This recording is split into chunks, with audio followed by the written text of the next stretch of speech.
Hi, today I want to share with you 10 things to look out for on your own journey to quitting drinking. 10 triggers that can often trip people up when they become sober. I'm going to share those with you and make sure that you're fully prepared and that you know exactly what to look out for when you quit drinking. You need to know these things to ensure you stay sober and on track. I don't want you getting tripped up. If you can arm yourself with this information, you'll be perfectly prepared.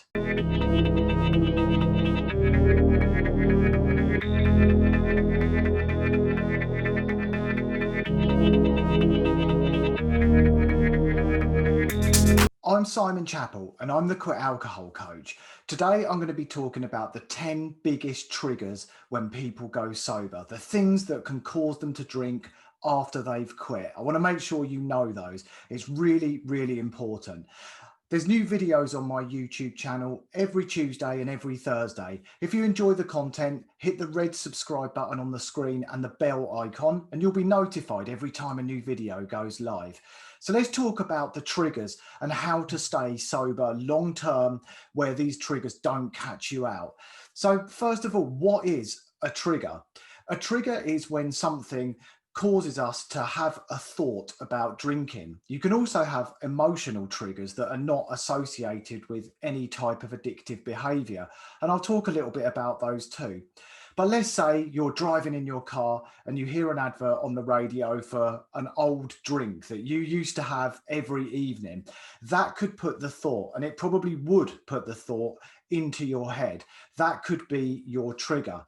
That trigger, that thought, can then turn into a strong craving to drink. And once we get a strong craving, if we haven't got the right tactics, it can be really difficult to resist it. Now, there's plenty of videos on my YouTube channel that will teach you exactly how to deal with uncomfortable cravings, difficult emotions and challenging feelings. So make sure you check some of those out because they will absolutely help you.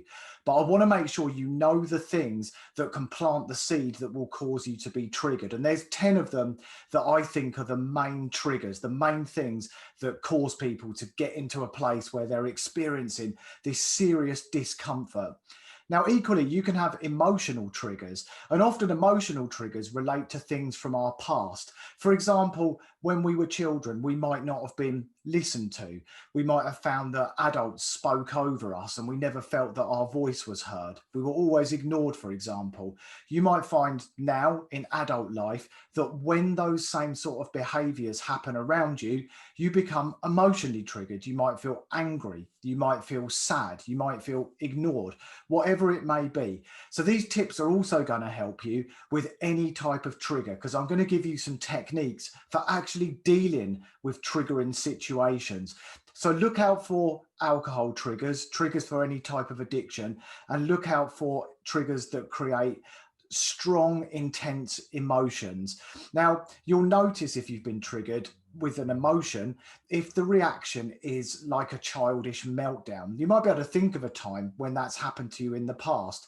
I always use the phrase, when it's hysterical, it's historical. So that means that if you're having a hysterical reaction to something, chances are it relates to something from your past. Now that's a gift, that's a clue. You can then look at that and try and trace it back to see exactly what it's telling you. What sort of behavior is it that specifically triggers you? And then you can take some steps to ensure that you're not around that type of behavior. So let's talk about that a little bit more and make sure that you know exactly how to notice the behaviors, what the common triggers are, and how to set boundaries to keep yourself absolutely safe. And that's both emotional and alcohol and addiction boundaries. And you'll also learn the power of speaking the truth rather than people pleasing and saying yes for the sake of it. It's so important to learn how to speak the truth, no matter how challenging it can be. Now, the number one trigger when people quit alcohol that I see causing strong cravings and causing them to go back to drinking is called HALT, H-A-L-T. You may well have heard of it. It stands for hungry, angry, lonely, tired. And whenever we're stressed or anxious or worried, I think it's really important to look at HALT and ask yourself those questions. Am I hungry? Am I angry? Am I lonely? Am I tired? And of course, some of those can be fairly easily solved. If you're hungry, you can eat, and having a good nutrition plan when you quit drinking is essential. If you're lonely, you can do something about it. You can phone a friend or connect with somebody that you know. And if you're tired, make sure you've got a regular sleep pattern. You're going to bed around the same time, getting up around the same time. And there's even videos on my YouTube channel about improving your sleep and some tips for getting the very best sleep. Now, of course, I missed out the A. If you're angry, then it's important to identify exactly what it is that's causing that. Ideally, learn to speak your feelings, get them out, don't suppress them. And again, there's other videos on my channel that talk about the best ways for doing that. The second trigger when it comes to quitting drinking, and again, these all apply to emotional triggers too, is when we're suffering from pain and illness. It can be a common reason for people to be triggered to drink, especially if they're looking for some kind of medical solution or a remedy because they're in extreme pain. They haven't managed to find anything, and alcohol numbs the pain. And it's an unfortunate fact. Alcohol is a drug and it can take pain away, but in the long term it simply causes more pain to our lives. And it's important not to stop looking for solutions, looking for remedies. If what you've tried in order to reduce your pain or illness hasn't yet worked, then keep looking. Look for alternative therapies, search online, get into forums and groups and see what other people have used to succeed. But don't stop. Don't just give up and think, I'm just going to drink because it takes the pain away. Yes, it might take the pain away for a short period of time, but believe me, it's going to feel a whole lot worse the morning after when it's combined with a hangover, heightened anxiety, and an all-round sense of fuzziness and lethargy. Number three trigger is uncomfortable emotions and feelings. Now, we can encounter difficult emotions and feelings at different times throughout the course of the day. And part of the process of quitting drinking is all about us becoming much more self-aware. We tend to notice and become really connected with how we feel. And I recommend to the people I work with in my quit drinking program that they start to notice and name their feelings. There's an emotion wheel. You can Google it, emotion wheel, and that will show you how to name your feelings, because there's more than just a handful of feelings. And it's important to be as descriptive as possible when you start to label what you're feeling. And when you do label what you're feeling, for example, anger or sadness, it's important to know how to express it. You need to be able to express it in a safe way with safe people. And sometimes you need to express your feelings to the person who made you feel that way. And at the same time, set some boundaries so that you don't allow that behavior to happen again if it's inappropriate. And it's okay to do that as long as you set it in a healthy way and express it in a healthy way. Again, you can Google it to find out more about expressing your feelings. And there's videos on my YouTube channel that will talk you through some steps to do it in the right way, because you don't want to start conflict, but you do need to become the true version of yourself, especially when you're getting uncomfortable feelings and emotions come up. But for now, take the time to start labeling them. Maybe get your journal out and write down what it is you're feeling. Absolutely label the feeling, label the emotion, and then try and explore it with a sense of curiosity to see if you can discover where it's come from and, going forward, what you can do to eradicate it. The fourth trigger is when people aren't aware of their values. So we have values, all of us have values, and often we just don't know what they are. But these values, they're like our beliefs. They form the basis for our behavior, the way we act, the way we are around other people. And if we don't know what they are, we can end up engaging in activities and hanging out with people who actually do things that go against our values. Now, when things don't align with our values or push against our values, it makes us suffer. We feel uncomfortable, we feel pain, and we absolutely don't want that in our lives. So by learning what your values are, you're going to be able to make sure that everything in your life aligns with them. For example, if one of your values was kindness, yet you're working in a job which involves collecting money and debt from people who can't afford to pay it and being incredibly unkind to them, you're probably going to experience discomfort. You're not going to be feeling very happy. And you might even be wondering why. You might not be able to put your finger on it.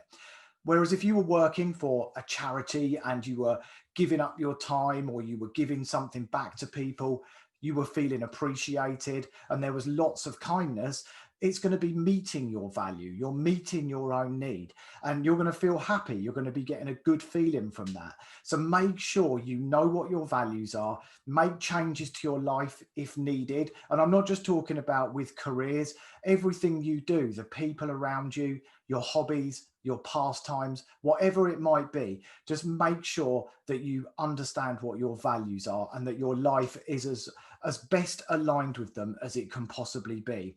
And there's also loads of videos on my YouTube channel for learning different techniques to help you manage challenging emotions and feelings. So there's other things you can do. There's everything from basic techniques around meditation through to some more complicated or more interesting types of techniques that you can use while you're out and about, even walking through a store or driving the car. So the fifth trigger is loneliness. When people are isolated, it can be really, really challenging. We're alone with our thoughts and our feelings, and it can easily cause us to be triggered emotionally or triggered to drink. One excellent strategy is to try and plan every day. Get your journal out in the morning and write down your intentions and your to-do list for the day. And I recommend, even if you've only got 3 or 4 things to do in the day, put breaks in between them so that it stretches out everything you've got to do across the day so that all of your tasks aren't finished by midday and then you're just kicking around on your own with nothing to do. Try and stretch it out. And also make an effort to make new friends, connect in groups. My own Be Sober Facebook community's got thousands of members. Lots of people have made friends in there. And in my members program, we have weekly group Zoom calls. And again, people connect in there. There's websites like meetups. There's volunteering pages where you can give your time and connect with other people. And of course, there's things like fitness groups or arts and crafts groups, music groups. And I don't just mean online. You can go and engage in these things face to face. So make sure you put the effort in to getting yourself out there and connecting with people to help minimize loneliness. That said, part of this process is about learning to love ourselves. And I do recommend that as part of that phase of growth, that we actually spend some time on our own. It's actually healthy to spend time in our own company. But if you're feeling lonely and spending significant amounts of time on your own, then I absolutely recommend using some of those tips to try and make a change and to try and bring some true connection into your life. Humans are social people. We need social interaction. It's really important. And if you've recognized that, that's great. That's a signpost. Take some steps and start to make a change. The sixth trigger is when we allow drama to come into our lives. On the screen now, you can see something called the drama triangle, and you'll see that it's got 3 elements to it. There's the persecutor, the victim, and the rescuer. Now, in almost all cases, whenever there's drama, and maybe you can think of an example when you've encountered drama in your life recently, in almost every case, the people involved in drama will adopt one of these positions. So, for example, a colleague at work might come in and make an accusation or start to get angry because their colleague turned up 10 minutes late and they're just not happy about it. It's unacceptable. It won't stop happening. And they persecute them for that. They really lay into them and become angry. Now, the person who's been persecuted has the opportunity at that point to deliver an adult, grown-up, rational response. In other words, they don't get drawn into the drama. They don't get pulled onto the drama triangle. However, many people will actually adopt the role of a victim in that situation, or they might also become a persecutor and start persecuting the other person back. Whenever there's drama, people actually switch through the roles. So, for example, in that case I was giving you, the person may start out by playing the victim, make an excuse, and adopt a kind of poor me attitude. But as the conversation goes on, the victim may become angry and start persecuting the person who was persecuting them. And then what might happen is the original persecutor begins to play the rescuer because they want to end the drama, they want to end the conflict. So they start to be nice and they start to try and close down the situation so it doesn't carry on any longer. The biggest key is noticing when people are trying to pull you onto the drama triangle. And the drama triangle is everywhere, socially, with our friends, family, partners, in relationships. Try and start recognizing it. And another excellent tactic is to notice when you're out of your own business. Imagine if you had a bubble around you, a big, big plastic bubble, and this bubble protected you from drama. All the time you're in the bubble, you're only focused on the things that you can control, the things that are your business. Now, as soon as you step outside of that bubble, you're most likely in someone else's business. Maybe you're giving them advice that they don't really need, or maybe you're actually telling them what to do. Now, you can't control other people. You also can't control what happens in the future. You haven't got a crystal ball, and you can't change the past. The past is reality. All of those things are stepping outside of your bubble, stepping outside of your own business. And equally, when people come into your bubble and you're allowing them to rescue you, you're allowing them to persecute you want to get them out of it. You want to stay in your lane, stay in your own business, and you'll find that your life becomes a whole lot more peaceful and you don't encounter anywhere near as many triggers that come off the back of drama. Drama really is a big one. And make sure you look at your social media feeds, because it can be very easy to get drawn into drama online. If you need to, unfollow people. You don't have to unfriend them. They won't even know you've done it. It will stop them appearing in your newsfeed. So anyone who causes drama, anxiety, or any sort of stress, I'd recommend unfollowing them. And the same with pages and groups as well. Do whatever you need to do and make sure your social feed is a happy place. And have a look at your notifications. You'll probably find you're getting Facebook and Instagram notifications for just about everything and anything they can notify you for. And you end up finding that your social media is in control of you rather than you being in control of it. And that's really important. The seventh trigger, specifically for drinking, is when we start romanticizing and glamorizing our past drinking behavior. I like to call it rose tinted spectacles. I know it's really corny. Millie Gooch from Sober Girl Sobriety coined that phrase, and I think it's brilliant. But when we start thinking about how wonderful our life was when we used to drink, we need to get real. We need to recognize that we're doing it, and we need to give ourselves the truth. It's an opportunity to actually look at how bad it really was and identify what it was that we think we got in those moments that we're reminiscing about. Like, what did we get at that time? Were we truly happy? Or are we reminiscing about maybe when we were out dancing and drinking? And actually, if you fast forward that time, maybe 2 hours, you were throwing up in the street, you were being picked up by the police, you ended up in a fight, yet you're only remembering a small moment of it. So actually think long and hard about that. And I would also try and consider what it was you really needed in those moments that you needed to get drunk. What was it you really needed? Did you need to feel loved? Did you need to feel acknowledged? Did you just need a hug from someone? And then take the time to identify how you can get that need met elsewhere. If you know your values, you're going to have a lot of clarity around this. Maybe you felt carefree, relaxed, or playful when you were drinking. Well, how can you bring that into your sober life in a healthy way? Maybe you need to play with your kids more. Or if you haven't got kids, is there someone else who can make you feel that way? And again, you don't need to rely on other people.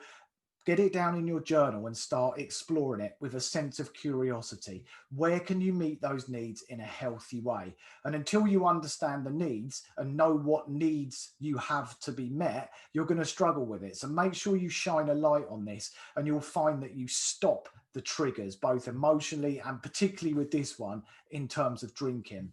The eighth trigger is around specific people. And again, this one definitely applies to emotional triggers and alcohol. You're going to have to be really, really honest with yourself. Who are those people who might push you to drink? They might encourage you. They might not honor your sobriety.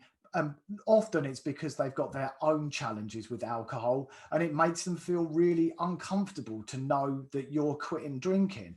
They probably think they're losing a friend and a drinking buddy, and you've probably held up a mirror to their own relationship with booze, and they really don't like what they've seen. The most important thing, we have to set boundaries with these people. I'm not saying you need to ditch any friends like that, but I definitely wouldn't recommend heading to the pub with them every single day if that was what you used to do. You need to make some changes. If you carry on doing the same old things like you used to along those lines, you're going to find it really difficult. So instead, if you still want to hang out with those people, tell them that you're happy to meet them for a coffee, go for a walk, or do healthy activities. But for now, you definitely don't want to be around alcohol because you cut it out of your life. You don't even have to tell the person that you're putting boundaries in place if you don't want to. And you might even feel, especially as time goes by, that you don't really have an interest to hang out with these people anymore. Yeah, they can often be the ones who apply peer pressure and make life hard for us. Well, you can make life easier for yourself by putting safe boundaries in place and removing these obstacles out of your own way. The ninth trigger is when we stop being the honest, true version of ourselves and we carry on being the false self. Now, most of us have been the false version of ourselves while we've been drinking for some time. Now, believe me, when you're projecting a version of you onto the world that is more designed for what you think everyone else wants to see, rather than just being the honest, authentic version of you, it is draining. It drains your energy and it causes issues. When we can become radically honest, we become lighter, we become free, and we make our own life easier. So try and explore what the true version of you looks like. If you've already quit drinking, you'll probably have quite a good idea. But think about the behaviors that you carry out that are for the benefit of other people rather than for your own benefit. They're going to give you a big clue. And as I mentioned, radical honesty, learning to speak your truth, will make you feel light. It can be hard at times, it can feel really challenging, especially with the people who trigger you and the people who perhaps are really important in your life. But if you can learn to practice radical honesty, you're going to find this whole journey is so much easier. And believe me, the first few times that you practice being completely honest, even when it feels hard, you will feel empowered. You'll feel about 50 foot tall, and it will be a wonderful achievement. So definitely try and start practicing that. And the final trigger is places and situations and behaviors. Try and identify all of them. Just like I mentioned with people, are there particular places that make you feel triggered either emotionally or triggered to drink alcohol? Are there certain behaviors, certain situations? Again, look at them, get them down in your journal with complete curiosity, and then work out what you need to do to look after yourself and to put your sobriety first by setting boundaries. Those boundaries are your iron fence right around yourself that will stop those behaviors and stop those situations appearing in your life. And there might well be certain places that you need to stay away from until you feel strong enough to make a return. Or you might find you never want to return to those places. That's completely fine. But always put your sobriety first. Because if we don't put it first, we can allow triggers to sneak into our lives and they can turn into destructive behavior. Make sure you use these 10 tips rather like a freedom plan. Set yourself goals. And if some of your goals feel really, really big and unachievable right now, break them down into smaller goals. So your goal might be to quit drinking for the rest of your life. Well, that's a big goal right at the start. So why don't you break it down into, I'm going to take 30 days off of alcohol, and then towards the end of the 30 days, I'm going to extend it to 60, and just keep extending it. You'll be able to celebrate your achievements and your milestones as you go forward, and you won't have that sense of quitting for a lifetime if it feels uncomfortable. So make sure you set goals that you feel are achievable, that are leading you down the path that you want to travel. And my hope is that that path is the one to an alcohol-free life. So really start to pay attention to everything that you're achieving and that you're gaining. This is not about losing anything. When we quit drinking, we don't lose anything. Yes, we feel like we are at the start, but as time goes by, we gain so much. Our lives change completely. And if you need extra help, reach out to me, leave a comment, send me an email. I'm absolutely happy to help. And if you'd like to visit my website, you can see the website right above me now. You can click on that and you can find out a whole lot more right there. And as I say, make sure you subscribe to my YouTube channel. There's new videos every Tuesday and every Thursday. I'd love you to be part of my YouTube community. When you click the red subscribe box, make sure you also click the bell icon so that you get notified every time there's a new video. I hope that helps you, and maybe you could take some time now to identify what the triggers are in your life. What causes those emotional reactions? What is it that's triggering you to possibly want to drink alcohol? The more you shine a light on this, the more you can get an understanding of it, and the more you can put boundaries in place to protect yourself.